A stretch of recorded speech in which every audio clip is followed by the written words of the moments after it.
चलो, तो आज का टॉपिक है हमारा कॉमनवेल्थ गेम्स। ये जो कॉमनवेल्थ गेम्स का टॉपिक है, ये आज का बहुत ज़्यादा चलने वाला टॉपिक है। आपको पता है कॉमनवेल्थ गेम शुरू हो चुकी हैं, राइट? और न्यूज़पेपर्स में, चैनल्स में जो चल रहा है, सब रिपोर्टें चल रही हैं, वो इन्हीं की चल रही हैं, राइट?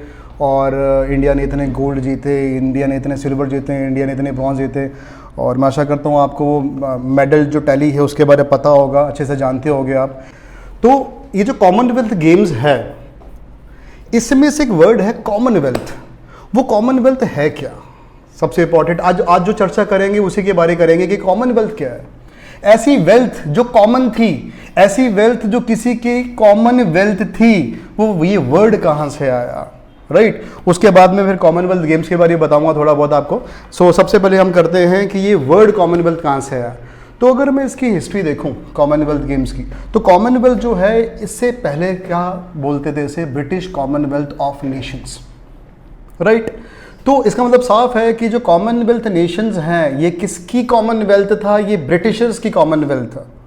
और उसके बाद ये जो ब्रिटिश कॉमनवेल्थ ऑफ नेशंस है, इसका नाम पड़ा जस्ट कॉमनवेल्थ ऑफ नेशंस। और उसके बाद अब सिंपली इसे क्या बोला जाता है? Commonwealth, right? तो बेसिकली ये कॉमनवेल्थ ब्रिटिशर्स की थी। ये एक 56 कंट्रीज का एक पॉलिटिकल एसोसिएशन है, राइट?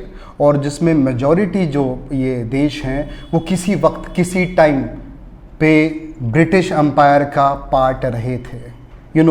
जैसे कि अगर मैं एग्जांपल दूं, इंडिया, पाकिस्तान, राइट, श्रीलंका, ये अभी किसका पार्ट थे कि उस जमाने में? ब्रिटिश एम्पायर का। तो आज ये किसका पार्ट है? कॉमनवेल्थ का। मोस्टली मैंने यहाँ पे वर्ड यूज किया, जो 56 कंट्रीज हैं उसमें जो मोस्टली नेशंस हैं वो ब्रिटिश एम्पायर का पार्ट। इसका मतलब ये नहीं है कि 56 कंट्री किसी ज़माने में ब्रिटिश एम्पायर का पार्ट रहे थे। कुछ कंट्रीज ऐसी भी हैं कॉमनवेल्थ नेशंस में जो कभी भी ब्रिटिशर्स के अंडर उनकी कॉलोनी नहीं रहा है। चलो आगे चलते हैं। अब ये पॉलिटिकल एसोसिएशन का वर्ड निकल कर आया। अब ये पॉलिटिकल एसोसिएशन का मतलब क्या है? कि कुछ ऐसा रूल तो नहीं है कि ये आपस में बाइंडिंग है, मेंबर्स कंट्री, इनको कुछ रूल्स रेगुलेशन के अंडर रहना पड़ता है, एक दूसरे के लिए लीगल ऑब्लिगेशंस है, नहीं। यहाँ पे ऐसा कुछ नहीं है। कॉमनवेल्थ में एक कंट्री का दूसरी कंट्री के साथ कोई लीगल ऑब्लिगेशंस नहीं है। कोई भी कंट्री यहाँ से जब मर्जी चाहे अपनी मर्जी से बाहर कॉमनवेल्थ नेशन से निकल सकता है, राइट? बहुत सारी कंट्रीज निकल चुकी हैं, बहुत सारी कंट्रीज आ रही हैं, राइट? एडिशन और सब्ट्रैक्शन यहाँ पे चलती रहती है। क्लियर? अभी इस टाइम पे मैं क्या बोल रहा हूँ, 56 कंट्रीज कॉमनवेल्थ नेशंस का पार्ट है।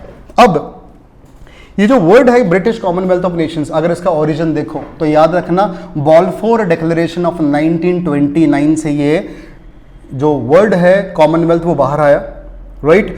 और जो अभी आप रीसेंट सिनेरियो देख रहे हो कॉमनवेल्थ का, जो रीसेंट फ्रेम देख रहे हो, इसके पीछे है लंदन डिक्लेरेशन ऑफ 1950। तो ये चीज आप अच्छे से याद रखेंगे, राइट? अब एक पॉलिटिकल एसोसिएशन है तो इसका मतलब साफ है कि इसका कोई ना कोई हेड होगा। तो जो कॉमनवेल्थ ऑफ नेशंस का हेड है वो है आज यूके की क्वीन एलिजाबेथ II, वो इसकी हेड है।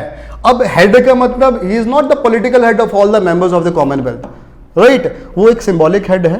वो इसका मतलब ये नहीं कि वो पॉलिटिकली बाकी जो 56 कंट्रीज है कहीं ना कहीं उसको पॉलिटाइज करने की कोशिश कर रहे हैं, ऐसा कुछ भी नहीं, मैं पहले बता चुका हूं, राइट? अब इस एसोसिएशन का हेडक्वार्टर कहां पर है? हेडक्वार्टर इसका कहां मिलेगा? कॉमन सेंस लगाओ थोड़ी सी, कहां? लंदन में। हेडक्वार्टर्स का लंदन में है। 1965 में कॉमनवेल्थ नेशंस ने अपना एक सेक्रेटरिएट बना लिया। सेक्रेटरिएट मतलब जहां पे रोजमर्रा के इनके कामों के बारे डिटेलिंग होती है, राइट? अब एक CHOGM करके एक इनकी मीटिंग होती है। We can say that Commonwealth heads of government meet. हर 2 साल बाद जो CHOGM के मेंबर्स हैं वो मिलेंगे और जो भी कॉमन इश्यूज हैं इनके, उस पर वो चर्चा करेंगे। तो CHOGM के बारे आप याद रखना, इसको अपने माइंड में रखना, राइट? अब क्या भारत मेंबर है इसका? ऑब्वियसली बात है, हम किसी जमाने में यूके की कॉलोनी थे तो ऑब्वियसली बात है कॉमनवेल्थ का पार्ट हम रहेंगे। इसका मतलब याद रखना कतई नहीं है कि भारत आज भी डोमिनियन है यूके का। मैं साफ कह रहा हूं, डोमिनेशन नहीं है। भारत आज भी फ्री है अपने पॉलिटिकल, सोशल और कल्चरल राइट्स को लेकर, राइट। वो कभी भी कॉमनवेल्थ से बाहर आ सकता है। अब भारत को कॉमनवेल्थ का पार्ट बनने का क्या फायदा है ना, हम क्यों बने हुए हैं सर इसका पार्ट?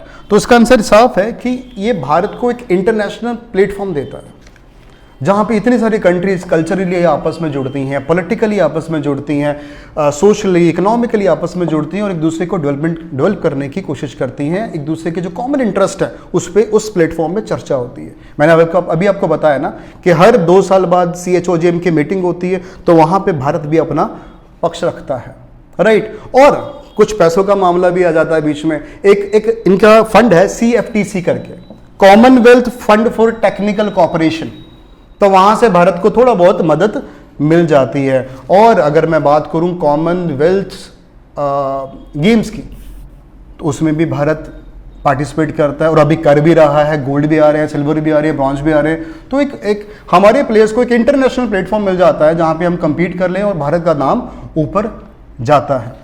तो it is all about Commonwealth Nations. जो थोड़ा बहुत ब्रीफ था मैंने आपको बता दिया है, राइट। अब मैं चलूंगा आगे कहां? कॉमनवेल्थ गेम्स के ऊपर। अब कॉमनवेल्थ नेशंस के बारे में थोड़ा बहुत पता लग गया हमें। अब कॉमनवेल्थ गेम्स मतलब यही जो ऑर्गेनाइजेशंस हैं, इन्हीं के जो मेंबर कंट्री वो आपस में खेलेंगे, आपस में कंपीट करेंगे, कुछ स्पोर्टिंग इवेंट्स होंगे, तो वहां से वो निकलकर आगे बढ़ेंगे, राइट। और ये जो कॉमनवेल्थ गेम्स है, इसका एक और नाम है वेरी फ्रेंडली गेम्स। इसे यहां हम फ्रेंडली गेम्स भी बोलते हैं। शुरुआत कब हुई सर इसकी? शुरुआत इसकी हुई 1930 में, राइट। 1930 से शुरुआत हुई और हर 4 साल बाद इसका इवेंट होता है, राइट। इसमें एक ऑर्गेनाइजेशन है इसी में कॉमनवेल्थ गेम्स में, CGF कर जिसकी फुल फॉर्म है कॉमनवेल्थ गेम्स फेडरेशन। अब इसका सर ये फेडरेशन करती क्या है? बेटा जितना भी स्पोर्टिंग इवेंट है ये वाला, उसको ऑर्गेनाइज मैनेज करती है और आने वाले टाइम में किस सिटी में या किस देश में कॉमनवेल्थ की नेक्स्ट होस्टिंग होगी, ये डिसाइड कौन करती है? ये CGF, Commonwealth games federation, right. और जैसे कि अभी आपको पता है कॉमनवेल्थ गेम चल रही है, ये जो चल रही है ये 22nd कॉमनवेल्थ गेम्स है। और कहाँ पे चल रही है? बर्मिंघम में। It is in UK, right. तो वहाँ पे सिस्टम चल रहा है। 28 जुलाई को शुरू हुई थी 2022 इस साल और ये चलेगी 8 अगस्त तक, राइट। हफ्ता 10 दिन का टेन्योर इसका होता है, तो उसमें जितने भी सपोर्टिंग इवेंट है वो करवा दिए जाएंगे, राइट। नेक्स्ट इवेंट भी डिसाइड हो चुका है और नेक्स्ट कॉमनवेल्थ होगी ऑस्ट्रेलिया में। कब होगी? आज 2022 चल रही है, 2026 को। लेकिन वो कॉमनवेल्थ गेम्स में और इस कॉमनवेल्थ गेम्स में या फिर हिस्ट्री में एक फर्क है। मेरा मतलब है कि जो नेक्स्ट कॉमनवेल्थ हो रही है वो ऐसी गेम्स कभी नहीं हुई।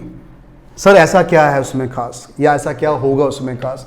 जितनी भी कॉमनवेल्थ हुई है आज तक वो सेंट्रलाइज्ड तरीके से हुई है, सेंट्रलाइज्ड वे से हुई है। इसका मतलब साफ है कि सेंट्रलाइज्ड मतलब जहां एक शहर आपने चूज कर लिया, जैसे अभी बर्मिंघम में, तो सारे इवेंट्स वहां पर होंगे। लेकिन 4 साल बाद 2026 में जो ऑस्ट्रेलिया में होगा, वहां पे ये जो इवेंट्स है ना, ये 4 सिटीज में डिवाइड कर लिए गए। इट मीन्स हमने इसको डिसेंट्रलाइज कर लिया है। मैं फिर से कह रहा हूं, हिस्ट्री में ये पहली बार हो रहा है। तो ये क्वेश्चन करंट अफेयर्स के लिए, क्विज के लिए इंपॉर्टेंट रहा आने वाले कॉम्पिटिटिव एग्जाम्स के लिए, राइट। कहां पे होगी सर? विक्टोरिया में एक प्रोविंस है उनका, एक स्टेट है ऑस्ट्रेलिया की, उसमें 4 सिटीज चूज की हैं, वहां पे वो डिसेंट्रलाइज तरीके से करेंगे, राइट। जाते जाते मैं क्वेश्चंस आपसे पूछना चाहता हूं, मुझे आप कमेंट बॉक्स में लिखेंगे, बताएंगे इसका आंसर कि क्या भारत ने कॉमनवेल्थ नेशन समिट कभी करवाया है? हमारे यहाँ पे कॉमनवेल्थ नेशंस का समिट हुआ कभी? अगर यस, तो मुझे कमेंट बॉक्स में आप बताएंगे सारे के सारे बच्चे, राइट, कि कब हुआ, कैसे हुआ, तब प्रधानमंत्री कौन थे हमारे, राइट। एक और क्वेश्चन कि कॉमनवेल्थ समिट तो हमने बता दिया, क्या कॉमनवेल्थ गेम्स भारत में कभी हुई है? अगर हुई है तो किस प्रधानमंत्री के टाइम पे हुई थी? और अगर जानना चाहते हो उसके आगे, तो कॉमनवेल्थ गेम्स के बारे थोड़ा सर्च मार लीजिए, राइट। वो इवेंट सक्सेसफुल था या नहीं था, it is on that, right. तो आज के लिए इतना ही, फिर मिलेंगे नेक्स्ट वीडियो के साथ। Okay, bye bye.